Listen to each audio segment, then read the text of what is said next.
Good afternoon, everyone, and welcome to this edition of Finweek Money Matters. Remember, this is the show that helps you manage your finances. I'm Demisha Greater.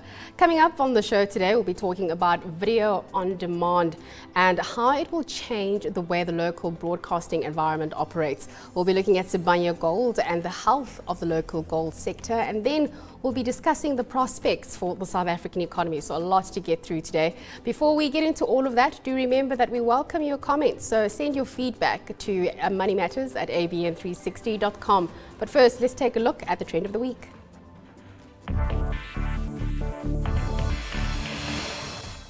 Video on demand, already a hit in many developed countries, is set to change the way that people consume content locally.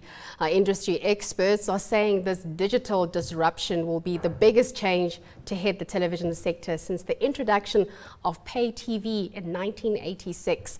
While it promises to be a win for consumers, it will also put pressure on revenue streams for traditional pay TV businesses, not to mention the corner video store.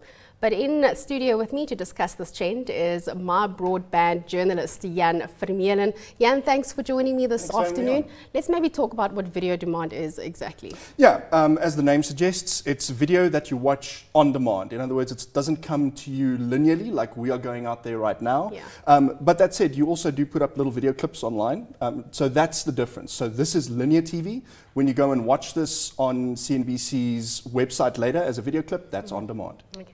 What's interesting is, do you not need internet access? So how much of video demand is dependent on a person being able to physically log on or being able to be connected to the internet? Yeah. So video on demand, the biggest video on demand platform and the one that everybody sort of knows about is YouTube, right? And that requires internet access.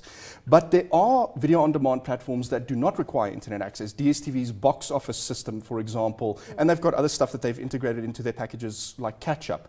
That is video that's available on demand, but it runs through your decoder and your satellite dish, not through the internet. But yeah, certainly the disruptor is the internet-based one. So every time there's a disruptor, there's got to be some losers in this. Let's talk about who's the biggest loser here. Yeah, so you alluded to it in the introduction. The poor video stores out there. They still operate. They're still there. Yeah, and probably mostly thanks to South Africa's poor internet penetration. And the pay TV guys, they're the ones being disrupted. So if they don't change with the times, then they're the ones who will lose at the end of the day, but they're also in the prime position to adapt. They're the ones raking in the dough right now. In the South African context, if you look overseas, like Netflix is certainly a dominant player there now. Sure. But in the South African context, certainly the pay TV guys are in a position to adapt.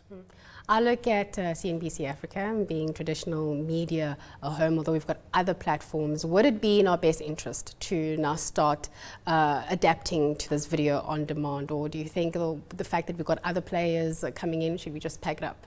I think you should hire a strategist to give you those answers. Well, there we go, Jan. No, we got the first part right. Yeah, but you're already starting to do that from what I've seen. You've already got some of your hotter segments going up into video clips, nice bite-sized chunks, nothing more than 3 minutes.